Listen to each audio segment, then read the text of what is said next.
আজকে আমরা RRB group D রেলওয়ের এক্সামে ম্যাথসের ট্রিক্সগুলো শিখবো যাতে পরীক্ষার হলে তাড়াতাড়ি সলভ করা যাওয়া যায়।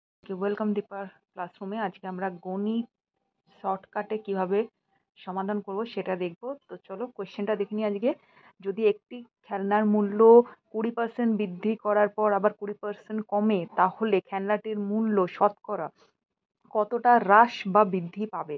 এই অঙ্কটাকে শর্টকাটে আমরা কিভাবে সলভ করব পরীক্ষার হলে বসে কম সময়ের মধ্যে, যে কোনো গভর্নমেন্ট এক্সাম হলো বা তুমি পরীক্ষা দিচ্ছ ক্লাস 9, 10, 12 যে কোনো এক্সামে যখন বসবে, এইরকম কোয়েশ্চেন স্পেশালি গভর্নমেন্ট এক্সামে যারা বসছো তাদের ক্ষেত্রে কিভাবে তোমরা ইজিতে সলভ করবে সেটা আমি আজকে দেখাবো। তো চলো চলে যাই টেকনিকটার ওপরে।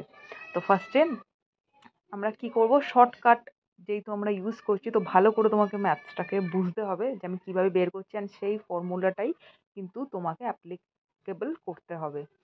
তো ফার্স্টে ধরি এক্স এর মূল্য প্লাস 20%, যেটা বৃদ্ধি পেয়েছে ওটাকে আমি এক্স ধরলাম। এবার যেটা হ্রাস পেয়েছে 20% বৃদ্ধি পাওয়ার পর 20% আবার হ্রাস পেয়েছে, সেম খেলনার দাম, তো আমি ওটাকে ওয়াই ধরলাম। সাধারণত সব ম্যাথসে আমরা এক্স ওয়াই ধরেই করি, তো এটাতেও এক্স ওয়াই ধরলাম। তো শতকরা কতটা হ্রাস বৃদ্ধি পেয়েছে সেটা বের করতে বলেছে। তো শতকরা বৃদ্ধি plus minus x plus minus আবার শতকরা হ্রাসটাও আমি লিখে দিচ্ছি, আর লিখলাম না, তুমি বুঝতেই পারছো। শতকরা হ্রাসটা প্লাস মাইনাস ওয়াই। এবার plus minus X Y is equal to 100 মানে যেহেতু শতকরা শতাংশ বের করতে বলেছে না, কত পার্সেন্ট হ্রাস বা বৃদ্ধি পেয়েছে, সেই জন্য 100। এবার 20 মাইনাস 20 প্লাস 20 ইন্টু ব্র্যাকেটের মধ্যে মাইনাস 20, এই জায়গাটা ভালো করে তোমাকে বুঝতে হবে। ডিভাইড 100।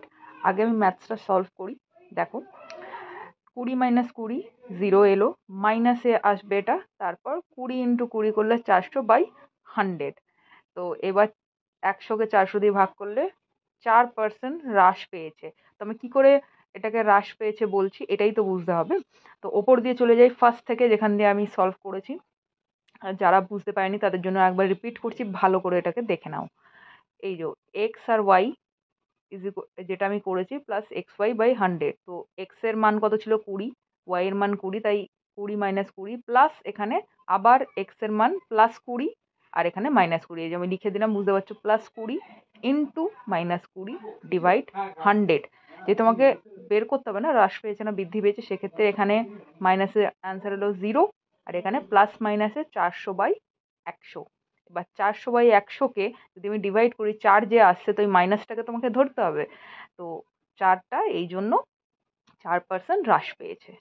যদি এখানে মাইনাসটা না থাকতো তাহলে কিন্তু বৃদ্ধি পেত। আশা করছি তোমরা বুঝতে পেরেছো। স্ক্রিনশট নিয়ে নাও। দীপার ক্লাসরুম সাবস্ক্রাইব করে রাখো, চ্যানেলটার নোটিফিকেশন অন করে রাখো। যারা যারা এক্সাম দিচ্ছ অবশ্যই সাবস্ক্রাইব করে দেখতে থাকো। চলে আসবো নেক্সট কোয়েশ্চেনে। নেক্সট কোয়েশ্চেনটা দেখে নিই। চিনির মূল্য 10% হ্রাস পাওয়াতে কোনো এক পরিবারে চিনি খাওয়া বৃদ্ধি করলে কত ব্যয় বৃদ্ধি পাবে না চিনি বাবদ? এটা তো এবার বের করব অ্যান্সারটা। চিনি বাবদ কতটা ব্যয় বৃদ্ধি পাবে না। তো আর ইজ ইকুয়াল টু 10, যেটা 10% ছিল হ্রাস পেয়েছে, আর বাই 100, এবার 100 মাইনাস আর এখানে করতে হবে। তা আমি যেরকমভাবে করছি তোমরা ঠিক সেই রকমভাবেই কিন্তু অ্যাপ্লাই করবে। ইন্টু 100%, তাহলে আর বাই 100 মাইনাস আর ইন্টু 100%। তো আর ইজ ইকুয়াল টু কত আমি ওপরে লিখেছিলাম 10%, নিচে 100 মাইনাস আবার আর মানে 10, মানে 10% হ্রাস পেয়েছে, ওই জন্য আরটাকে আমি ধরেছিলাম কত 10, ওই জন্য আমি কিন্তু দেখো আর এর দুটো জায়গাতেই আমি 10 10 বসিয়েছি। আর এখানে ইন্টু 100 আমি করেছি, তারপর তো নিচে সেটাই করব, ইন্টু 100 করেই দেখাই, তারপর আমি তোমাদের ইকুয়াল টু অ্যান্সারটা বের করে দেখাচ্ছি, তাহলে বুঝতে সুবিধা হবে। আমি ডাইরেক্ট বের করে দিতে পারতাম, তারপরে ভাবলাম যে না, তোমাদের ইন্টুটা করে আগে দেখাই একটা স্টেপ বাই স্টেপ, তাহলে অনেকেই যারা ম্যাথসে বুঝতে পারে না তাদের জন্য ইজি হবে।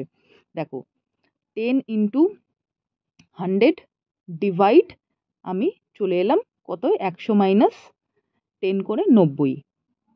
তো এটা আমি ডাইরেক্টলি লিখে দিতে যাচ্ছিলাম, তারপরে ভাবলাম না ইন্টু 100%টা করে তোমাদের বোঝাই, তাহলে বুঝতে তোমাদের সুবিধা হবে।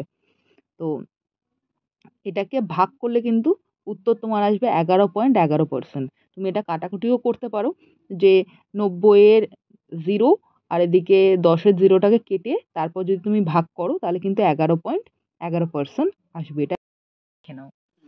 তো 1:3:1:4, তারপর 1:5, আর চতুর্থ সমানুপাতটাকে আমি ধরলাম এক্স।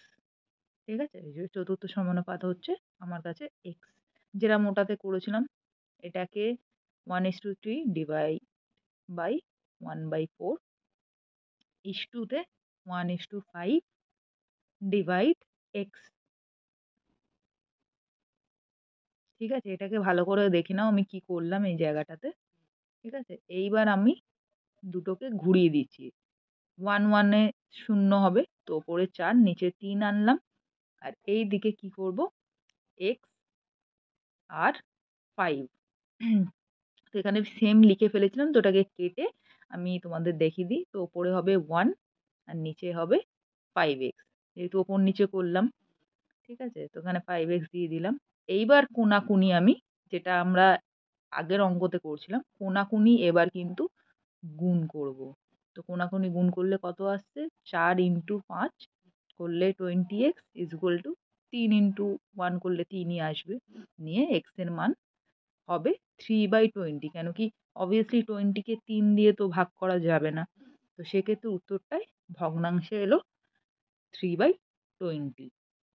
তো এই অঙ্কটারও একটা স্ক্রিনশট নিয়ে রাখো, যাতে তোমাদের বুঝতে সুবিধা হয় যখন এইরকম তোমাদের দেওয়া হবে। তো চ্যানেলটাকে অবশ্যই সাবস্ক্রাইব করো, লাইক কমেন্ট শেয়ার করো, যারা পরীক্ষা দিচ্ছে তাদের সাথে।